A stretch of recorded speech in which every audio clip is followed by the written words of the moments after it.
উত্তর কোরিয়া পৃথিবীর এমন একটি দেশ যেখান থেকে পালানো প্রায় অসম্ভব। পৃথিবীর সবচেয়ে রহস্যময় এবং ভয়ঙ্কর দেশগুলোর একটি। এই দেশের নেতা কিম জং উন, যার হাতে আছে পারমাণবিক অস্ত্র যা মুহূর্তে লাখ লাখ মানুষ ধ্বংস করতে পারে।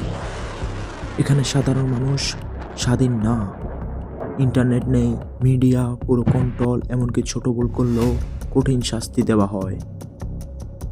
ইউনাইটেড স্টেটস এবং সাউথ কোরিয়া সবসময় নজরে রাখে এই দেশটাকে, কারণ নর্থ কোরিয়া যে কোনো সময় মিসাইল টেস্ট করে বিশ্বকে ভয় দেখায়।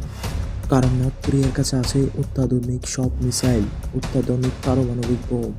বিশ্লেষকদের মতে নর্থ কোরিয়ার কাছে এমনও মিসাইল আছে যা সরাসরি নর্থ কোরিয়া থেকে ছুড়লে আমেরিকাতে যাইয়া পড়বে, এবং নর্থ কোরিয়া থেকে আমেরিকার যে কোনো জায়গায় হামলা করা আঘাত আনতে পারে, যার জন্য পুরো বিশ্ব নর্থ কোরিয়াকে ভয় পায়।